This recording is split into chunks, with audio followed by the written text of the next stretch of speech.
Thank you, everyone, for coming to the Gary Cleanup Meeting, September the 19th, 2019. We meet from 5:30 to 6:30 once a month to discuss projects that's happening inside our city concerning city cleanup. At this time, I am Councilman Ron Brewer, the councilman at large and the president of the Gary Common Council and the chair of the cleanup committee. I will ask if we would just go around from the table and the audience and introduce ourselves at this time. I'll start to my left. Francis Bush, co-chair of this committee. Cedric Kirkendall, demolition coordinator. Yeah, Rufus Fennell, 5th District resident. Rachel Caesar, General Services, Public Works. Evelyn Diaz, Traffic Control Superintendent. Jackie Rosario Porto, Interim Building Commissioner. Millie Glenn, Manager for Code Enforcement. LaShawn Brooks, Director of Constituent Services. Darnell Lenore, Lovely Block Coordinator. Marie Pittman, Love Your Block Coordinator. Regina Brown, Love Your Block Coordinator. All right. Thank everyone for coming. We got a nice full house of the heavy hitters inside the city on today. I would just like to go around from each department and just explain what your department does and what is your plan that you're working on at this time. But I'll start with Mr. Kirkendall. Good evening. As I stated, I'm Cedric Kirkendall, demolition coordinator, and I am charged with the demolition of vacant and abandoned homes, boarding up properties as well, first floor and basement levels only. I'm going to try to give you some information off the top of my head right now, but right now we are in full swing of the demolition with hardest hit funds. We have started demolition in the 33rd and 3400 blocks of Kentucky Street, which is Colonial Gardens across the street from Ivy Tech. Tomorrow we will start the demolition at Colonial Gardens off 49th in Tennessee. That's 51 properties that will be demolished in that area. We also have contractors that are working on the 800 block of West 19th Avenue, 4152 Buchanan. 620 Carolina should start on the 23rd of this month. Our in-house demolition department is in the northern area at 1148 Tyler Street. We will be moving to 1755 Tyler Street. 1755 Tyler Street is a property that was slated for demolition through with the National Guard. The National Guard did not join us this year. We started that property for demolition so that we wouldn't have to do a re-notification to the state. So since we started it, our in-house demolition department will complete that project. So that's where we are with all demolition assignments at this time. Okay. I know at one time where I know the council did an ordinance where if someone had insurance and the property caught on fire, that we can recoup 10% of the proceeds. Are we doing any of those have come through the city? We just did one maybe less than 45 days ago at in the 1100 block of Hamilton and Etna. So we've done a couple, not many, but we've done maybe 3 to 4 since that is on. Do you know if any more are slated for this year to be done? As far as I'm aware, no. Okay. How do you determine if they have insurance or not? The insurance company, I believe, notifies the city, and 10% comes right off the top. They Oh. notify the city? Yes. Wow. Yeah. What was that? Most do. I'm Yes. sorry. Most of them. Yes, Wow. the ones that are insured. How do you think they're saying? Yeah, that was one way we took down very quickly the funeral home on 15th Avenue. Yeah. I'm trying to think of the name of it. It's not across my head right now. Robinson Funeral Home. You see that came down in at least approximately 2-year time spans from the fire to it being demoed. Yes. We have General Service. Yes, hi, good evening, everyone. I'm Rachel Caesar, Deputy Director of Public Works, and I'm going to talk a little bit about General Services, the initiatives that we're working on, and the collaborations that we have with other city departments. Just as a general overview, General Services, debris clearing from alleys and in the city of Gary, trees, which is a huge issue in our city. We have a very aged tree canopy. So we're cutting trees, we're clearing debris, we are patching our roads, and Evelyn is here and she can talk about some of our traffic initiatives. Currently, we are working, we're supporting the 5x5, which is in the 2nd District.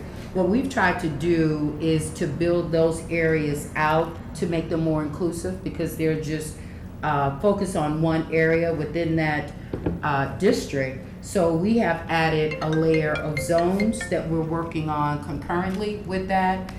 We're never able to do as much as we would like to do and as much as needs to be done. And quite frankly, it's all about resources, whether those resources are human, material, but beginning with human resources. And this is important, and I always state this, Councilman Brewer, because 54 miles of real estate we have here in the city. And currently we are at active at about 23 FTEs. And I say that to give everybody some perspective, because I think sometimes we lose perspective on what our capabilities actually are. And in addition to supporting the 5x5 city initiatives, the Love My Block grant initiative, we played a role in that, as well as supporting the block clubs, because we also agree that folks who are working should be supported as well. There's a lot. I don't know any other way to put it, and hopefully we can build our resources, our capacity, so that we can get a better grip on all the work that needs to be done in the city. We know that works very closely with code enforcement. It's a collaboration. But to be able to get folks, cited, and just to take some accountability for their own property. So that's a high-level overview of the things that we're working on. There is one more 5x5 left after this one that's in the 1st District. Oh, I should add that we have brought on some contractors to assist us with the cutting. And we know what kind of season we've had for that. We're seeing some real progress out here. Actually, we have a contractor meeting scheduled for in the morning. A check-in. We have built in an assessment instrument whereby we can check off their work. 311s are included in that. And what we're doing is basically we're following the snow route, which is not inclusive of the entire city, but just the most efficient way to break the city down. So each contractor is assigned to a route, and each route has an internal staff person that serves as their quality assessment person, and one to just kind of make sure that they have everything they need, and when it's time for us to submit invoices, that we can get that done in an orderly fashion. We have imposed it's not hard, but we'll see where we are in the morning of October 1st. We had initially planned on 2 cuts when we started the contract, but it appears, because the growing season for the most part has concluded, so we are actually looking to, we had at our staff meeting today, how we might pivot for the second half, because what we're doing is we're paying in increments for the first cut and then for the second cut. So hopefully we can kind of pivot and get some support in other areas rather than have them do a second cut. So we're working through that, and we'll certainly share that information once we make a determination about how we're gonna go with that. These are our same, largely snow contractors, so these are folks who are familiar with the city and the layout and so forth. And just overall, because vehicle maintenance also falls under this purview, we are looking to transition to our winter work. We have a dedicated season from April 1 to November 1 for our outdoor work, but officially the winter season starts for us on November 1st. So we want to be ready for that. We know that, in addition to the change of the weather and all the changes that we're anticipating at the beginning of the year, we want to be prepared for inclement weather when that arises. And that's, excuse me, kind of an overview of where we are and what we're doing. I'm sure I've left something out, but if you have any questions, I'll be happy to answer. That's a lot that's going on. Yeah. I have seen the contractors out. They're doing a good job. I will say on some avenues I see like they're just cutting back like maybe 4 feet of, There's so a reason from the- for that. Okay. So because of the massive overgrowth and an opportunity for all of that debris to collect, there's a lot of debris in that underbrush. And what we've experienced, even with our own equipment, that, is a constant kind of open door with damaging equipment and taking things out of commission. And just the cost of the project, because now you're looking at a significant part of that going to clearing debris. And other communities do it. They do it as a routine, and it does create a uniform look. We got some things we need to get with them tomorrow and just kind of check off, but the actual program was a lot / cutback. So we agreed upon a cutback distance, and then that would allow us to do more, and 2, kind of create a uniform look, all of the easements on lots that are significantly overgrown. For the ones that have already been cut, it's easy to do the whole lot, right? So that's the reason for the cutback. It was a cost-saving measure as well as mostly cost. Okay. Mostly And you're cost. able to get more done. And get more done. Thank you. Any questions? I'm not sure if I should direct my question to general service or not, but today I got information that the drop-off sites are no longer accepting branches. That is true. Okay, where should people take those branches at this time? That's an excellent question, and there are some, you may be able to speak to that more than me, okay? So I don't have a lot of it, but for now, because people do need to be able to Yes. take them somewhere, we're allowing them to bring them to 900 Madison. Is there a reason why they're not accepting branches? I'm not sure, I would be not speaking informed, so. But there is, if I can interject right there is a list of those that are calling in with 311s. We are taking that list of those persons and as we are updated, I think it's contract negotiations or something, I'm not sure.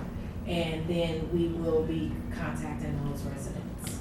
I know I did a visit at GSD last week, and I know GSD takes the branches eventually and they do all the shredding, and we did talk about trying to get some kind of way where public can have access to get inside there to drop off branches, retrieve the mulch that we talked about, and also to provide color mulch, because a lot of people want color mulch. They don't just want grinded up mulch, they want it colored, and they thought it was a good thing, and they think it's something that they can look to put the investment into for next year. So we're not just having stockpiles of this stuff just sitting all over the place. And that was Where it our can be concern, repurposed. right? Yes. And rather than, because people are cutting, whether they're individual homeowners, contractors, there's a lot of cutting. So that's a concern for us too, because eventually that stuff's just gonna be everywhere. So in the interim, I guess this is for public consumption now, but it makes more sense so you could at least have it in one place. Right. So, Okay, so the answer is that for now, they can come to 900 Madison. Yes. Yes. There you go. Because I don't want any other extra, because see, what happens is when people don't have nowhere to dump, they do They dump. dump the place. Right, so they go there and they tell them, hey, you can't dump here. Right. I got a load here, and I want this load off. I made it on the prayer getting here, and I can't make it back home. So a vacant lot gonna come up, and they're gonna do what they have to do. And we see this happening. So 900 so- Madison for now. Yes, let's just make some type of arrangement, because as storms happen, people clean up. We've been taking care of vacant house for over 20 years. That's to my mother. And I cut down so much stuff, and I haven't put the call in, general service, because what I'm doing is working with the other neighbors in that neighborhood to do some cleanup too. So when general service do come, they can make a big dent in the whole neighborhood. So I'm not just trying to have them come from one area or one house. There are several other people that's doing major cleanup on vacant lots and also their own properties there. So when we do make the call to general service. and we have been on a case-by-case basis. I haven't turned anybody away. I just didn't, Okay. okay. Okay. Go to traffic. Hi. So traffic control, what we're doing this year, we started our phase 1 traffic signal repair program. We're repairing 17 traffic signals this year. We've already started. We've also are starting our bids on traffic, city street light maintenance program, as well as traffic light maintenance program this year as well. So we've started those three, and maintenance as well for traffic signals. We've started work actually on Ridge Road and Grant, 25th and Grant, 4th and Bigger, 35th Avenue and Grant Street, 15th and Grant, 29th and Burr, 21st and Grant Street, Ridge Road and 37th, 37th and Grant Street, 32nd Avenue and Grant Street, Ridge Road and Harrison Street, 8th Avenue and Grant Street, 19th Avenue and Grant, Ridge Road in Georgia, 25th Avenue in Harrison, 33rd Avenue and Grant Street, 32nd Avenue and Grant Street, and 19th and MLK. So these areas, intersections are what we're repairing, and we should be done by November. And in that repair program, we are also striping stop bars, crosswalks, and curbs. The city workers are doing that part. The repair is being done by our contractor. As far as the street light maintenance, we're bidding out the contract to have the street lights labeled and identified and also assessed this year. So we can get a better understanding of what the issue of the lights are, and there are 4,000 lights that we're responsible for. So once we find out what the initial issue is with the assessment of the cabinets, then we can get a better understanding of what needs to be done throughout the city with our lights. As well as our signage. We are updating all of our signage, our retroreflective, regulatory signage, as well as our street markers. So we should be starting that program in August. August. We just started the program. In September now, yeah. So we're moving right along with the progress of it. As far as we're making the signs in-house now, so we started that this last month actually. The 17 traffic lights that you're doing, these are brand new traffic lights that's been installed? These are repairing and installation. It depends on what the assessment was for 2018 of what is being done with those intersections. So some need new masts, arms, heads, traffic signals. Some just needed some mechanical work. So we're just making sure that those lights are going to be functioning properly this year. And I hope there's some type of warranty that's in place, because I give you an example, 21st and Martin Luther King. Yes. Several times that light's been fixed. Yes. Back out 19th, going down a little bit further there, the same problem in Martin Luther King.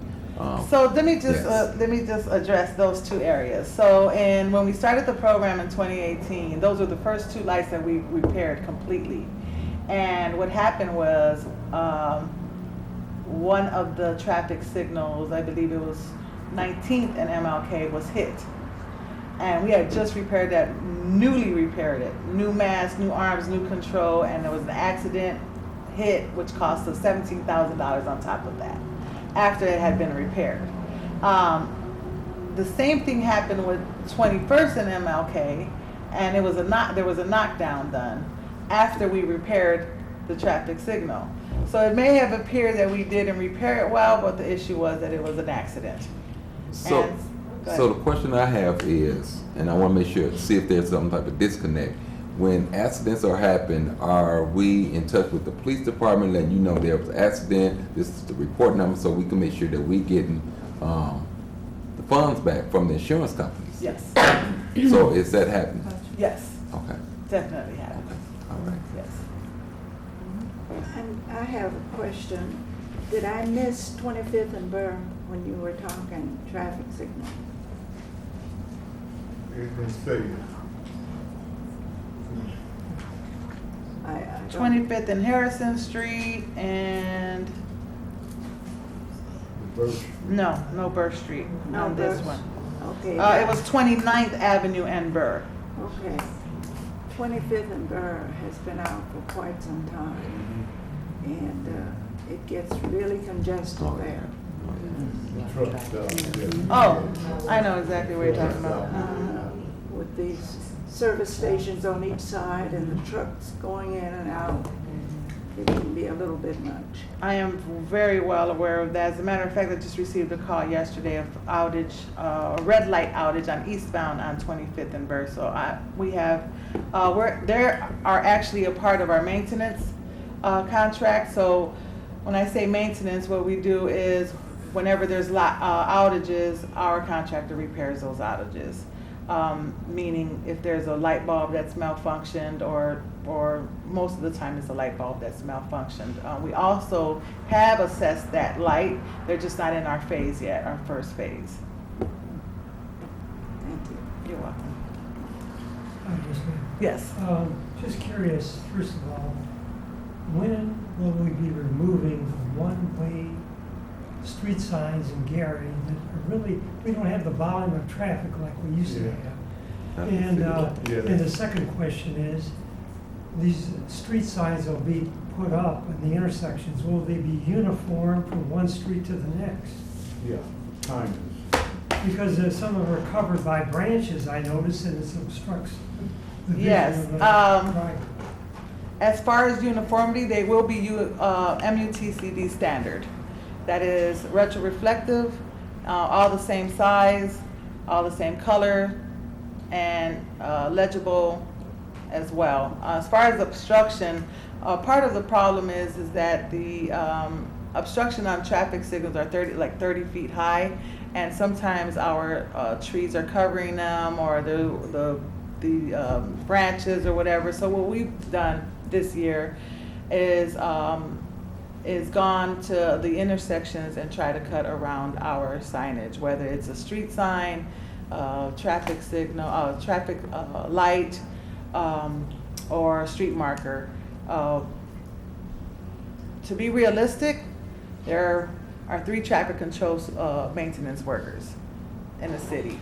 So it's just very difficult for us to get us all at one time, but we are diligently working to try to get that done. There's a systematic approach to doing it. Absolutely, Okay. absolutely, yes. And the one-way, As far as the one-way signage, as a matter of fact, I was speaking with our traffic engineer, and we are coming up with a program to try to, should I say, update those, because they're an ordinance where they're at. So there's an ordinance where one-way should be, where speed limits should be. So we're trying to work to figure out uniformly how to get those resolved or updated. Okay? we'll do a follow-up in the near future on this. Absolutely, absolutely. Councilman, before you go Yes. to the next, I actually have, I'm gonna take a page out of Cedric's book, some data that I'd like to share, just to kind of put some science behind it. So since we started outdoor cleanup in the month of May through the month of August, we have removed over 500 tons of debris has been removed from throughout the city. Trees, we have loaded and removed over 200 trees. Tires picked up across the city, north of 600. Vacant lots that have been cut, 264. This is with the general services team. Hot mix for the hot patch that we do daily, typically run 2 patches a day. We've used over 700 tons of hot mix and have patched north of 10,000 potholes. Thank you. And I know one of the main streets that a lot of people used to complain about is 15th going into the Etna Miller area there, 1015, where the bridge was at. And I see that has been grinded down, and that's been a big plus. It's been a huge plus. You talking about the heavy traffic, the truck, Amazon, is that the area Yes, you're where the referring bridge, yes, but I'm talking about the actual bridge itself. Okay. Yes. Just to share some good news, just came out of our finance meeting, so hopefully we'll be doing some more paving before the winter hits, and I know that'd be a plus on your department and several other departments too, to get this paving done soon too. Yes. So I'll go to the building at this time. Good evening. Our City of Gary Building Department is responsible for the issuance of permits in the city, whether it's through our licensed contractors or our homeowners who come in and apply for homeowners permits. Our city inspectors are required to go around and make sure that the scope of permit is just that. If they're doing a roof, that's what they're doing. So they're making sure that everyone is working under their scope of permit. We also have our rental registration in our department, and we're still getting citizens who are coming in and registering their property throughout the year. Currently, right now, we're closing up these permits and getting ready for our 2020 year. And we're working diligently with our homeowners who are currently still coming in and making sure that they're getting their projects on their homes permitted through the department. Okay. Any questions for our building department? I know we're working to streamline some things with the one-stop shop inside the city, and hopefully by mid-December we can kind of have that in place.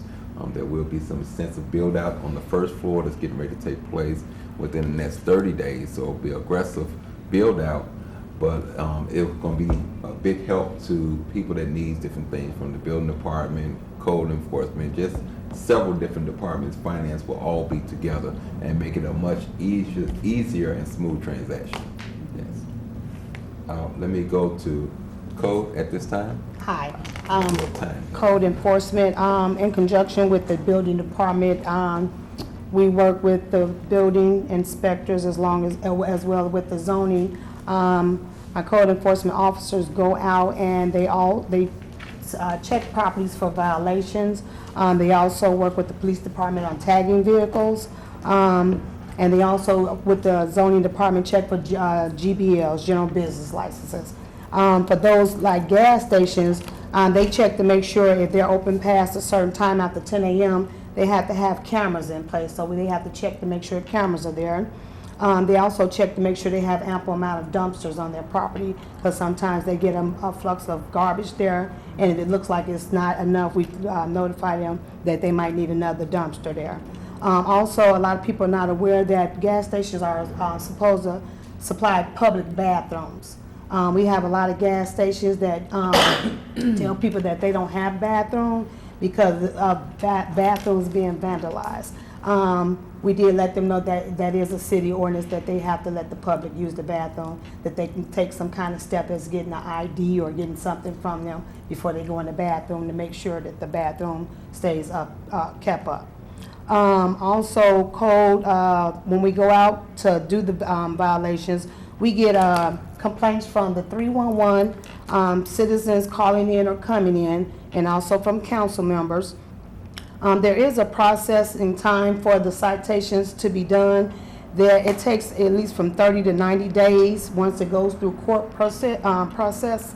And then once we send out the citation to the constituents or the homeowners, we give them like at least 2 weeks to 30 days before the court time comes up.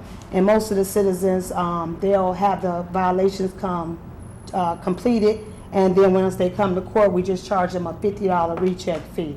Now, if it's not completed by the time they go to court, then sometimes we do have people that ask us to give them more time that they are working on it, and that's when the inspectors go out and see that they are making some type of progress. If they are making some type of progress, but some of them have more than some to work on, we do work with them. And then that process can take anywhere from 30 to 90 days. It depends on them getting it done, and it's costly. A lot of them say they don't have money to do these things, but that's what we try to work with them, So that's basically what code is. And if we have anybody that call in for complaints, they are more than welcome to come to court. We usually have our new court proceedings on the 4th Tuesday of every month, and it's held at 555 Polk Street at 1:30 in the afternoon. So you're more than welcome to come and see what happened, what's the status of that case. Questions? Well, getting back to the gas station bathroom standards, Well, if a person gives a driver's license to the attendant there, does that mean the person working there has to check the bathroom every time somebody uses it? Because how would you prove that anything's been vandalized? Well, it's the thing of the key. They haven't been getting their key back. They have, some of them have keys for the bathroom. They don't leave it unlocked. So they give you the key. Then what they do is get the key back if you give them your ID. And most of the time with children, they tell them, get a parent to go in there with them. But I mean, who's gonna be checking to see if anything's been vandalized inside the bathroom after you? Are they gonna be there? It's the after owner. each They, use? I mean, that, we told them that's up to them. They Because you can, can't prove anything other than that. right, they can take down their information, say that they use the bathroom at this time and see, and then check periodically. We told them to check the bathrooms periodically to see if there's anything done in the bathrooms. And back to the Yes, question public over here, bathroom. building. The properties in Gary, they're not, we can't assume that everybody's got a ownership of a property. They may have abandoned it. How do we check on these properties through either Crown Point? And what is Gary doing about collecting these properties? I know this may be a redevelopment situation too. But what are we gonna be doing this in the future? We have to have accountability on private ownership too.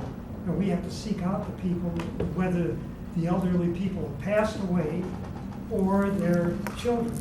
Is there a connection between that, where somebody else down the line has to be responsible for these properties that have been abandoned in Gary? Yes, when we do that research and let's say we do an unsafe building order on a property, we find out who that property owner is. If it's in an estate, those people are responsible, so those are the ones who come to the hearing for that property. And is there a follow-up to make sure that they do that? Yes. Thank you. Mr. Purnell? Yeah, we had Board of Works in Chicago last week. They have the code enforcement people, they are passing out literature telling people to clean their backyards. Clean up, cut the weeds and everything along the fence, But I was thinking it would be pretty good if we would do that too, Remind people that they have to maintain the back of their house. I was looking at the young girl that they found dead. They keep showing it on TV, that alley. It looks like a jungle in that particular alley, but I think we're gonna have to, let the people know there is an ordinance. You have to maintain the back of your house. For some obvious reason, people just leave it the way it is. They never cut the weeds or bushes, but we need a little suggestion to try to tell them, that there's an ordinance that, maintain the back of your property. Well, that's one thing we have been working with. I know one of the inspectors cited a property, and the guy came in and said, I cleaned up, but he only had the front cut. Yeah. So they never he do the back. never cut the back, so we literally had to go out there and show him that you're responsible for all of this behind your house. So it's a thing that people think then they just can cut the front. Right. No, they do have to cut the back, the sides of their property, everything. So, we're telling people, but we can get some literature Yeah, out some there to let them literature know. out, put Yes. it in there. but- Not just the front yard, you have to take care of the back, all the way up to the alley, all the way up to the alleyway. I know that the alley behind me, it is not being maintained at all. The houses up and down there, very few of us keep the alley clean, cutting behind their homes. So, and they've been code enforcement supposedly has been going up and down the alley, but nothing has been done, and that's been over the years. Yeah, like I said, a lot of people think it's not their responsibility. They think it's the city's responsibility to clean the alleys, and we have to keep trying to tell them. But we will get some kind of literature to let them know that they are responsible for everything that's within their house. Ms. Brooks? Good evening, everyone. We have a lot going on to climax our year. And we are in the 5 in the 2nd district, and we are looking to move in October, mid-October early October into our 1st district, which will end our season of the 5x5s, but we always climax with a Blight Buster Day, which you will hear more about that just as well. But I wanted to give the opportunity for people that really assist in these projects for them to speak, and that is the business that we have that's working on the Love Your Block projects that you heard earlier spoken about from General Services. So I believe I'll start with Gina, who has been with us for a year already, and each person has a year to work on this grant from Cities of Services, and I will let her share what she has been working on for you. Hi, I'm the 2019 Love Your Block coordinator. Again, my name is Gina Brown. Just to let you know what Love Your Block is about. Love Your Block is an economic development program that focuses on blight elimination throughout the city of Gary. The city of Gary received a $25,000 grant that covers the program for 2 years from Cities of Service of Bloomberg Philanthropy. Block clubs were given the opportunity to apply for up to $1,500 worth of materials that will help them eliminate blight in their community. 7 block clubs received either a tool kit, which is a tool shed with tools inside, or a blight elimination kit that they were able to customize according to what they proposed. This year, our projects covered Brunswick and Horseman in the 2nd District, Midtown in the 4th District, Small Farms in the 5th District, and Glen Park in the 6th District. Our projects helped remove 15,525 pounds of trash that covered 18.35 acres of land in the city of Gary.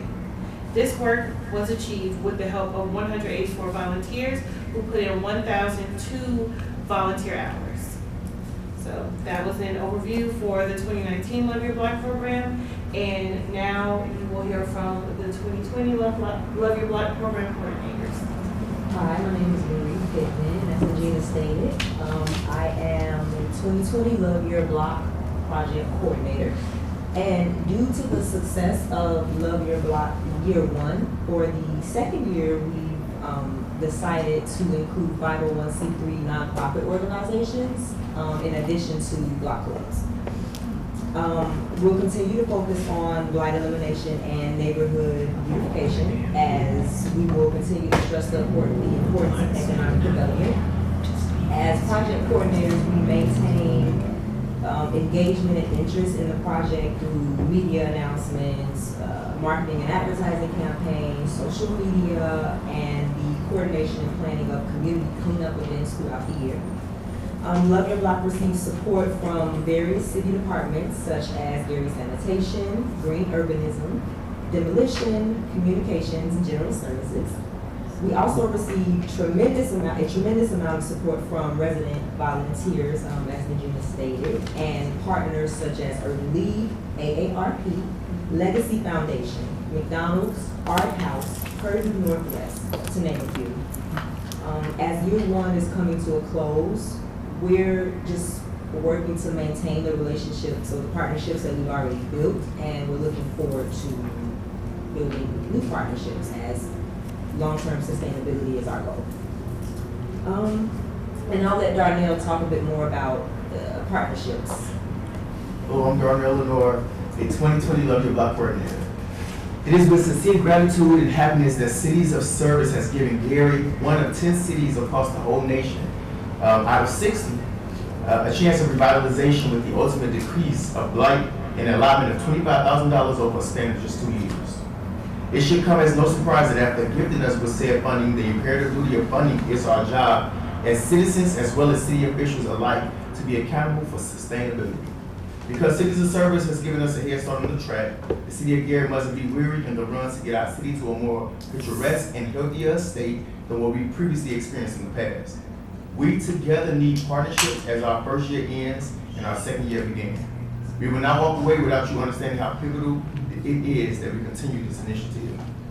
To reiterate, our last and final Love Your Block project is coming up, and we hope that you partner with us as we continue the beautification stages of our city for the year. Blight Buster is Saturday, October 19, 2019, and our targeted area is the 5th District, cleaning from 25th and Grant until 25th and Burke. See you at the rally. at 7:30 a.m. beginning at New Macedonia MB Church under the leadership of Pastor Chester Jones at 25th and Way Street. We're looking forward for volunteers to help with the entirety of this initiative. We're housed here in the Mayor's Office of Constituent Services, and our telephone number is area code 219-881-4815. We'll be more than happy to accept any calls or concerns that you may have. Thank you. Nice All right. job. We're gonna move right on to Ms. Fitzgerald, because I got about 5 minutes. I have another important meeting to go to out in First District. Good evening, everyone. I'm Nancy Fitzgerald Williams, the Director of Recycling, and the Recycling Department just want to invite the citizens to take advantage of all of our free programs. Our curbside recycling program, we pick up throughout the city Monday through Friday, and we also supply free recycling bins to the residents of the city. We also are coming into our brown bag waste collection, yard waste collection. And what we would ask the citizens to do once again, to place either your grass or your leaves in the brown bags, place them at curbside, and we will pick those bags up on the west side of Broadway every first and third week of the month. And every second and fourth week of the month, we'll pick up the brown bags on the east side of Broadway. We ask the residents not to place any trash in those brown bags, only the grass, only the leaves. We also have our shredding program, which is free to the residents of the city, where you can bring your personal documents to our recycling location at 900 Madison Street, Mondays, Wednesdays, and Fridays from 8 a.m. to 2:30 p.m. That's Mondays, Wednesdays, and Fridays, 8 a.m. to 2:30 p.m. You can bring your personal documents to 900 Madison Street at no cost and have those items shredded for free. We also ask that you, if you're coming in, come in at 2:30 so that we can wait on you before the building closes at 3. Once again, our yard waste collection has started for the fall season, so we just ask you to please, no trash in the yard waste bags. And we will pick those bags up every first and third week on the west side of Broadway, and every second and fourth week on the east side of Broadway. Thank you. Thank you. I'd like to just thank everyone. I'm gonna have Ms. Bush to take over because I have a meeting concerning the Lake Street project that's going on out in Miller. I'll have Ms. Bush take over, but I wanna thank everyone for coming out. But I invite everyone back at the next meeting, because what I'm gonna do is have council members here. And I think this is a very good, informative group, and a lot of things that council members may have questions about. I believe this is the setting to have those questions answered here in this cleanup meeting. But I want to thank you all, and I appreciate everyone coming out. Sorry, I do have to leave and make this meeting. Ms. Bush? Thank you, Councilman. I believe that we've heard from most of our people, but there were no chances to ask questions. Does anybody have questions of Ms. Brooks in constituent services? Yeah, one question. You know, the 5x5 cleanups, the lack of participation by the city residents, you know, every cleanup I go to, it's hard to get the city residents out there. I ask people, why don't they come out and help? Everybody tells me they did not know. You know, I would think it'd be advisable to put a large sign in that particular district, letting people know that they're doing a cleanup. So it'd be, you know, that's the only way I could see that they would, you know to come out and help. Yes, yeah, signage would be a good way, but, you know, as we stated as well, we have other avenues that we try and reach people. Social media, which is a huge one, flyers, just grassroots efforts by us going door to door and handing people flyers saying, you know, we're gonna be here on this date and time. I mean, We've also, if I can tag on to that, a lot of times we're out there because we're out doing, normal work hours for most. We try to encourage from our department, a community cleanup that takes place, and we're not out there during that time. Normally that's on a Saturday or a Sunday. So we can say that in all of the 5x5s that we have had, that in those districts, we have also had community cleanups that take place. And we have some strong block clubs that have gotten out. The second district now, where we are, when we all were out there, they were out cutting their grass and things, those that's along that block club area. And we are doing some foot patrol with going door to door.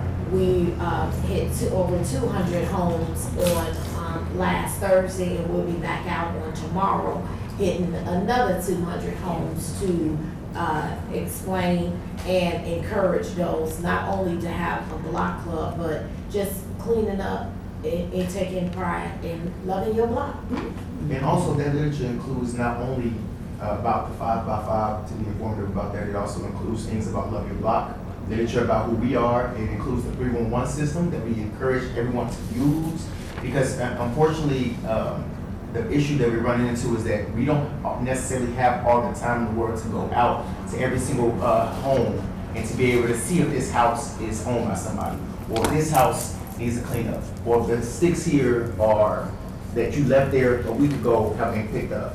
Unfortunately, we can't see that, so we encourage people at the utmost importance to utilize the 311 system. There's an app that you can download to your phone. You can bing a location, see if it's owned by someone. I know you said something about that, sir.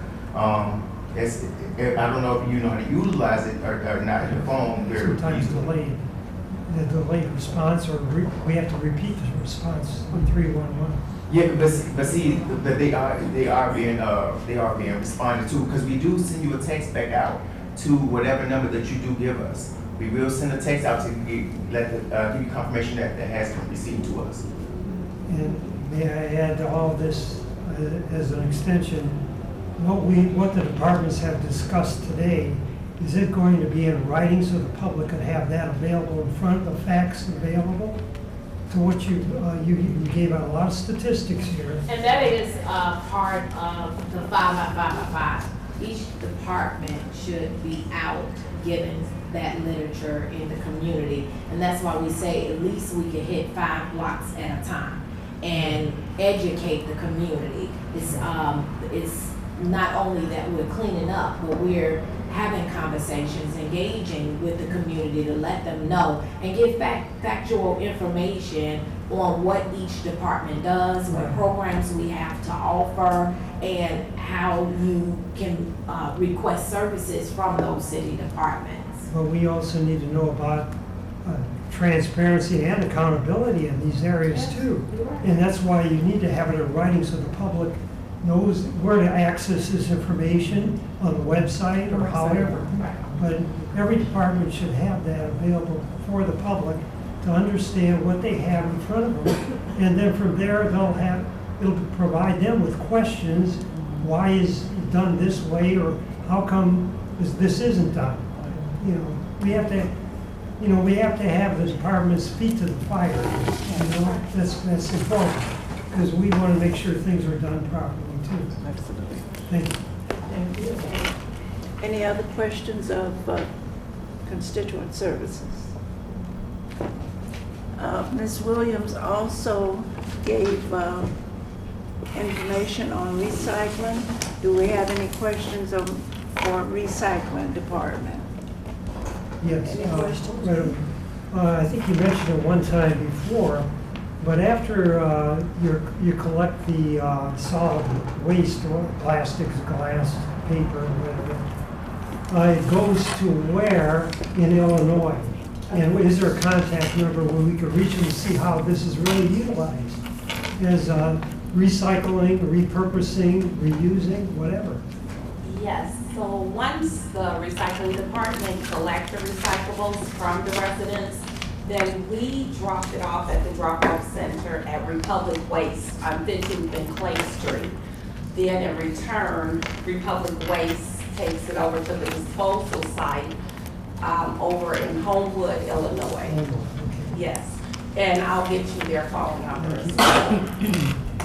And at that point in time, each commodity is broken down separate and bundled up for sale. Yes, we need to really get that information because we could recycle, well, what's the outcome of that recycling? Exactly. And how And effective is it?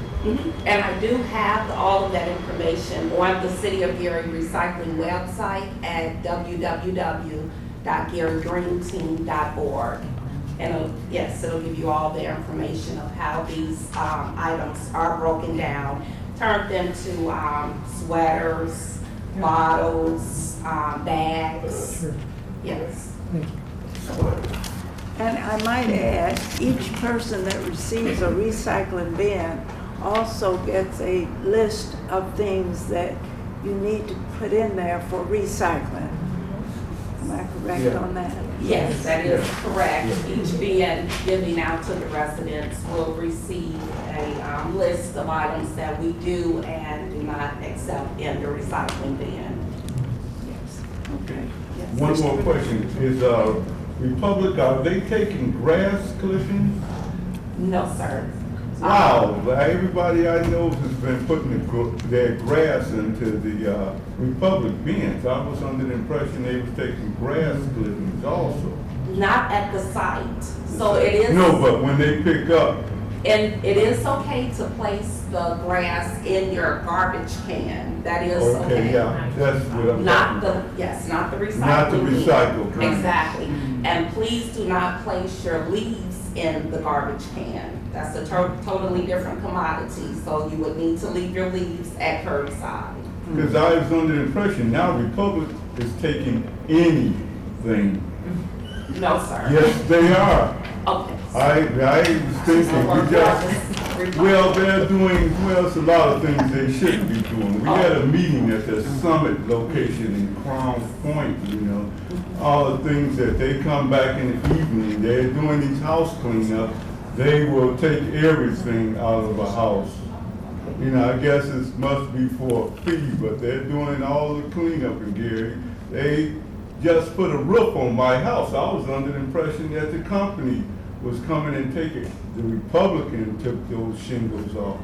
They took all of them. They must have took You about, have the shingles in front of your home? no, we had it in the back of the house and they took them all. Oh, the garbage collection? The garbage collection. Oh, I people. think you're talking about two different things. So Okay. you're saying they'll take anything in the garbage collection? Yeah, they would Right. take anything, and now, this past week, they took a piano away. Well, you can get one bulk item a week. Right. So- A piano? It's a bulk item. It's a bulk item. That, So folks can set out one bulk item a week.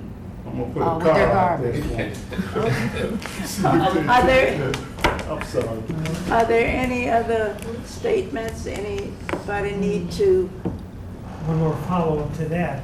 On the, when you recycle the leaves, can you also put small twigs or branches in the bags too? Yes, but you need to break those Yeah, branches you do. down to fit in the bag. And a follow-up to that, what do we do with medications and things like that for recycling? Or- That is our one annually household hazardous waste collection, and that day is usually in the early spring. We have to wait, there's no other option? We have Walgreens on 25th and Grant Street. You can take those items and walk to the back to the pharmacist and place those in a large container. But like bulbs, incandescent bulbs and, Yes, those items, you can wait for the City of Gary annually Household Hazardous Waste Collection Day, or you can look on my website and get the information for other local towns and communities who's having their household hazardous okay, waste. thank you. The last day for the household hazardous waste in Lake County is October the 20th, and that's in Griffith, Indiana. Okay. Can you get the website again, please? www.garygreenteam.org. And again, for the citizens of Gary, you can place one bulk item with your garbage each week. They will pick it up. if there's nothing else, I want to thank everyone for being here. Ask you to please come to our next meeting. That will be October the 17th. October 17th, 5:30 to 6:30. This meeting is adjourned. Thank you. Thank